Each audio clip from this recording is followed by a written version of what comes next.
Sekarang mari kita dengarkan secara langsung dari para narasumber kita yang sangat-sangat hebat ini. Perkenalkan Mbak, kenalkan nama saya Vira. Saya di sini selaku moderator yang akan mewawancarai Mbak terkait dengan pekerja migran di Indonesia. Nah, sebelum itu silakan Mbak-mbaknya memperkenalkan diri dan juga menjelaskan negara mana terakhir Mbak bekerja dan juga alasan terkuat kenapa Mbak memilih bekerja sebagai pekerja migran. Perkenalkan, nama saya Veronica dari Taiwan. Jadi terakhir emang di Taiwan, cuma kenapa saya pada akhirnya menjadi migran karena di Indonesia ini gajinya kecil banget, itu nggak nutup loh untuk kebutuhan sehari-hari. Kalau misal dari saya sendiri, perkenalkan nama saya Alexandra. Saya ini dari Hong Kong. Alasan saya kenapa menjadi pekerja migran karena kebutuhan keluarga saya sangat tinggi banget dan kebetulan saya juga punya utang yang ada di mana-mana. Jadi itu salah satu faktor kenapa saya jadi pekerja migran. Kalau nama saya Elizabeth Mbak, terus kalau misalnya alasan saya, sebelumnya saya dari Taiwan, terus kalau alasan saya kenapa saya menjadi pekerja imigran, sebenarnya sama kayak Mbak Elizabeth. Ada setengah jalan.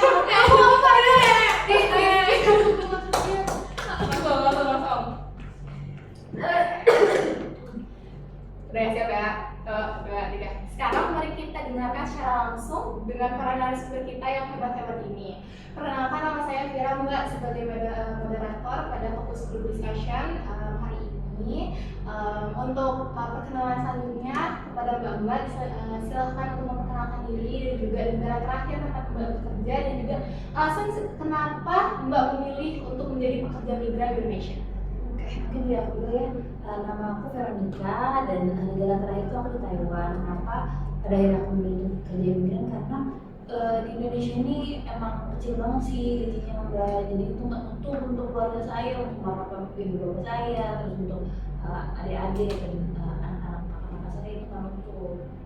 Kalau dari saya sendiri, sebelumnya perkenalkan nama saya Alexandra. Saya sebelumnya bekerja di Hong Kong.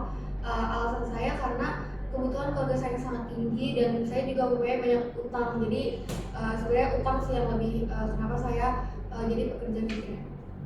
Karena saya Elizabeth, saya dari Taiwan. Sebenarnya alasan saya menjadi pekerja migran itu sebenarnya gara-gara memang keluarga saya membutuhkan kebutuhan yang sangat tinggi juga sih Mbak. Terus karena saya melihat tetangga saya yang baru pulang menjadi pekerja imigran, kalau misalnya gaji di sana sudah besar. Berarti beberapa faktor yang menyebabkan Mbak sekalian ini bekerja sebagai pekerja migran itu dikarenakan faktor gaji yang minim, lalu juga ada hutang dari keluarga dan juga memang termotivasi dari kelompok atau individu yang bekerja sebagai pekerja migran. Namun setelah beberapa tahun bekerja di negeri orang, apakah ada rasa yang muncul seperti kelelahan, kemarahan, atau rasa-rasa seperti beban psikologis yang sangat berat menghadapi beban kerja yang bisa kita katakan itu berat gitu Mbak. Nah, apakah perasaan-perasaan yang dihadapi selama bekerja di luar itu mempengaruhi interaksi dengan keluarga setelah Mbak sekalian pulang? Kalau dari saya sih, perasaan yang paling sering muncul itu kayak saya itu suka marah dan putus asa. Saya juga merasa marah tuh karena pekerjaan saya itu seolah-olah nggak ada hentinya gitu loh di sana. Terus juga saya pas pulang ke rumah, pas saya balik lagi ke Indonesia, saya itu sering banget membentak keluarga saya. Padahal mereka tuh ngomong saya baik-baik, tapi karena saya merasa capek, saya ngerasa kerja di luar tuh sangat capek dan balik-balik kayak gitu. Jadi saya spontan aja gitu jadi membentak mereka. Kalau saya tuh pas pulang suka menarik diri gitu Mbak, terus sama suka marah-marah juga. Bahkan harusnya tuh saya kayak ke keluarga tuh malah makin dekat, tapi sekarang tuh malah makin jauh semenjak pulang dari sana. Terus sebenarnya muncul kecemasan juga sih Mbak, kayak soalnya setelah saya pulang ternyata ibu saya sakit udah 2 tahun terakhir ini. Dua cerita yang Mbak untuk ibu Mbak ya yang lagi sakit sekarang.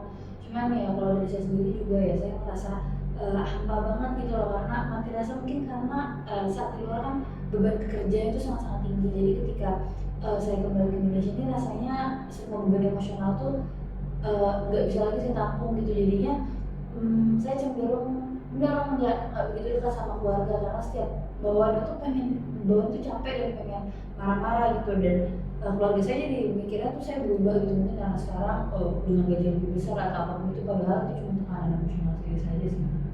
Berarti beban psikologis yang sangat-sangat berat ini terutama dari terkuras energi dan juga terkuras mental itu sangat-sangat dirasakan akhir-akhir ini. Lalu juga dari perasaan yang sering Mbak Bestari ini alami, apakah ada kejadian yang suka men-trigger kembalinya rasa-rasa seperti itu di suatu keadaan tertentu?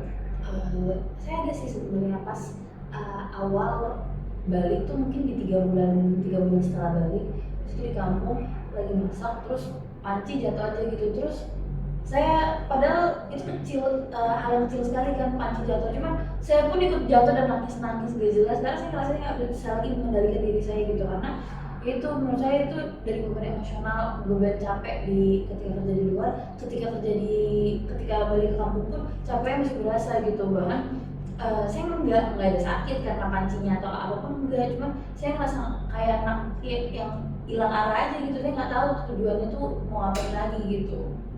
Kalau dari saya sendiri tuh momen pertama kali tuh pas saya balik dan melihat kalau misalnya ternyata di rumah saya itu udah bersih aja dari utang-utang. Terus saya tuh merasa juga saya tuh udah berhasil buat membayar semua utang-utang yang saya pernah utangin. Terus habis itu tapi saya tuh nggak pernah ngerasa kalau saya tuh udah lepas dari semuanya, karena menurut saya juga ternyata tuh uang tuh nggak bisa ngebalikin waktu kita sama keluarga kan.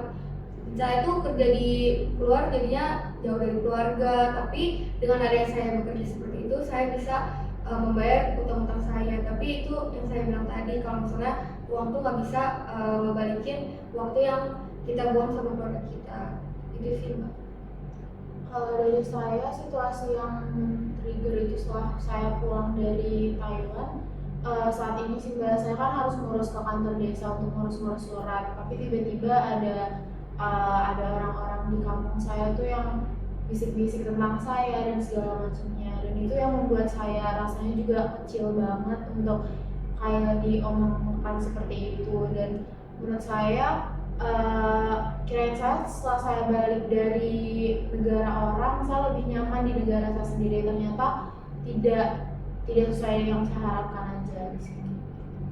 Saya benar-benar turut ngerasain apa yang Mbak Basri rasain, seperti kesedihan, rasa putus asa, kosong, hampa, dan yang lain yang dirasakan pada saat itu.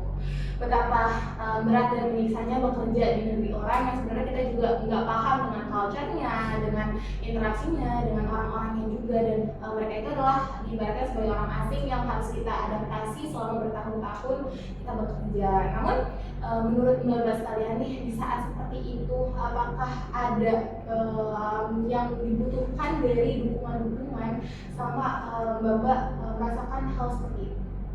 Kalau menurut saya sebenarnya dukungan ideal itu tuh sebenarnya sederhana aja sih Mbak. Sebenarnya nggak perlu solusi yang ribet-ribet, cukup misalnya kalau saya mau cerita cukup didengarkan, atau misalnya saya lagi nangis cukup ditanya kenapa dan segala macamnya, atau misalnya dibilang cepat sembuh atau hati-hati dan segala macam. Menurut saya itu simpel sih caranya.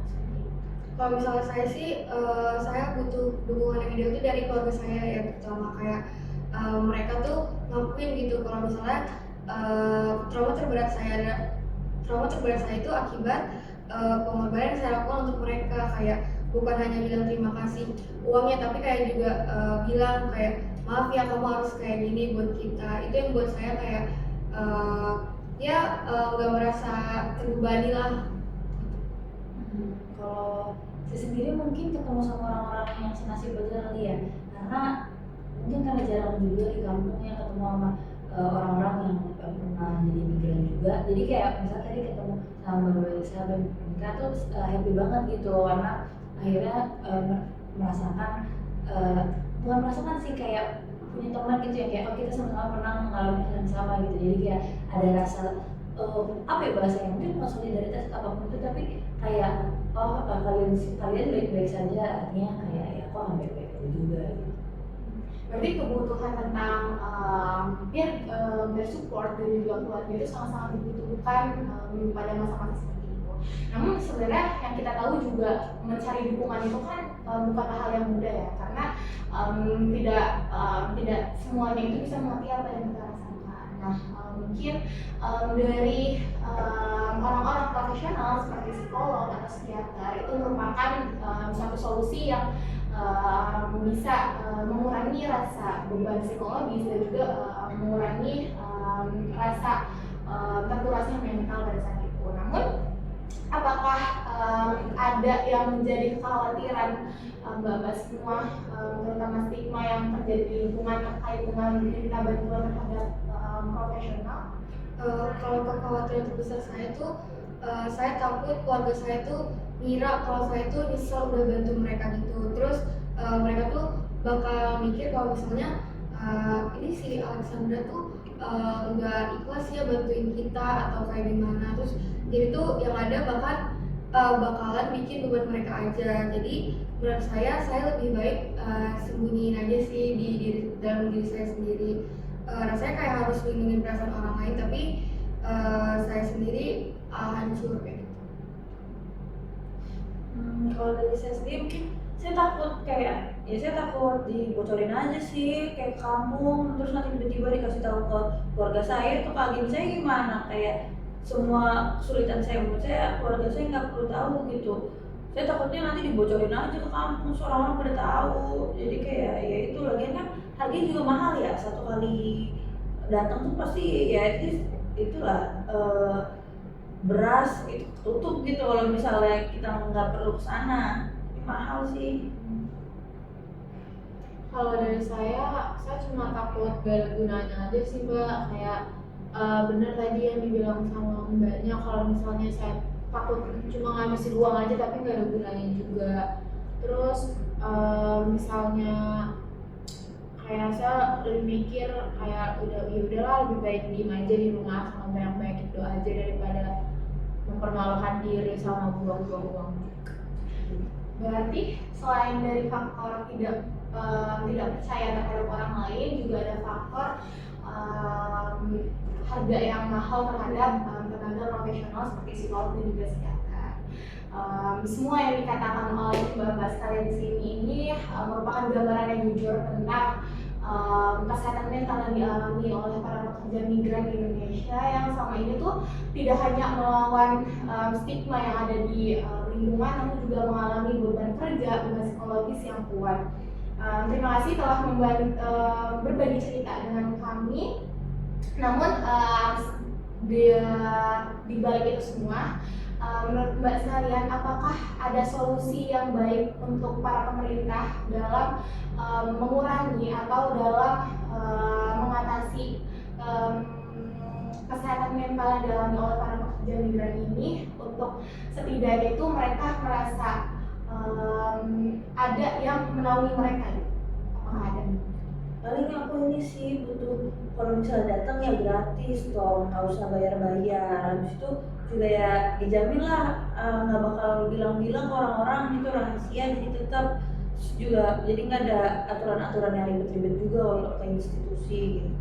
Kalau dari saya sih tolong dong atur kayak jam kerja maksimal yang lebih manusiawi gitu biar kita juga nggak burn out.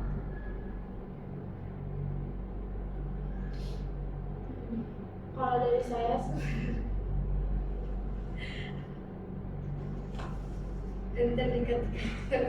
emang dari lu aja lagi udah biar putusin aja. Nah, apa-apa.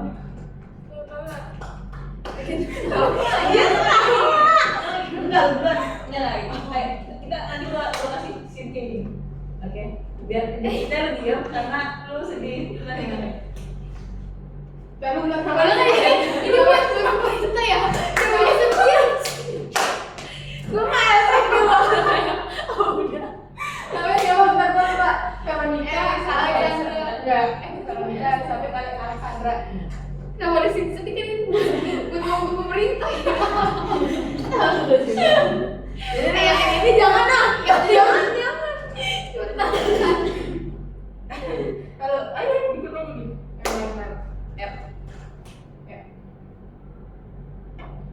Kalau misalnya dari saya, oh ya udah cepetan ini. Dengan juga satu lagi ya.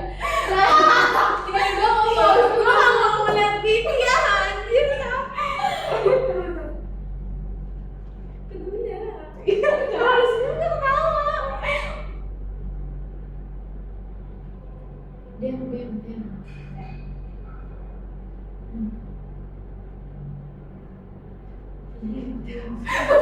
Bukan, gue jadi karena gue ngomong harus ngeliat lu kan. Ini gue udah balik kesini nih, udah balik ke HP. Gue kayak gitu aja udah, cepet nih. Abang aja, udah aja. Ya kan. Kalau dari saya sebenarnya cuma utamain budaya komunitas yang inklusif aja sih Mbak, kayak biar bisa menjadi bantuan dan normal banget. Jadi bukan ke aib gitu aja. Baik, berarti lebih ke kita bisa apa loh? Ini tolong dong. Boleh nggak sih? Gue yang ngocok dia bilang itu pink berat. Gue kayak gini tadi orang kayaknya mau masuk tapi gak dari dia. Pribadi gue dulu apa lu langsung? Langsung aja. Baik, terima benar. Dan kayak gitu. Tapi kayak gini kayak jadi pusing. Benar. Oke, baik, terima kasih atas cerita-cerita, lalu juga narasi-narasi yang terpendam dan juga kisah-kisah yang sangat berharga ini. Kenapa? Ini woi, lu udah serius lah. Udah nggak sih? Belum. Udah, lu gak usah dengerin gue. Kalau gitu. Boleh main HP kan sih? Boleh main HP. Kan? Kalau 3. Taruh dulu. Udah. Baik, terima kasih atas keterbukaan, kejujuran, dan keberanian Mbak Veronica, Mbak Elizabeth. Aku lupa, bentar. Tapi siapa aja, Jir? Itu siapa sih? Mbak Veronica Alexandra Elizabeth. Tidak terbiasa, Andai. Veronica Elizabeth Alexandra. Baik, terima kasih banyak atas keberanian, keterbukaan, dan kejujuran yang telah diceritakan oleh Mbak Alexandra, Mbak Veronica, dan juga Mbak Elizabeth terkait dengan kisah-kisah yang sangat-sangat berharga dan juga narasi-narasi tersembunyi yang selama ini itu terpendam. Nah, dari kisah-kisah ini juga menunjukkan bahwa betapa besar perjuangan yang telah dilalui oleh para pekerja migran di Indonesia yang memang mengalami beban psikologis, beban kerja yang sangat-sangat berat. Kami sangat menghargai waktu dan juga energi yang telah Mbak berikan selama forum ini berlangsung. Semoga apa yang telah dialami itu segera diberikan kesembuhan dan juga kenyamanan dalam menghadapi lingkungan yang utuh dan juga aman, serta menjadi lingkungan yang memang memberikan perlindungan terhadap kesehatan mental yang telah dialami oleh Mbak sekalian. Yeay! Finally, pas banget loh. 13.29 aja. Iya, 19 menit anjing. Gak apa-apa kan tadi bisa dipakai.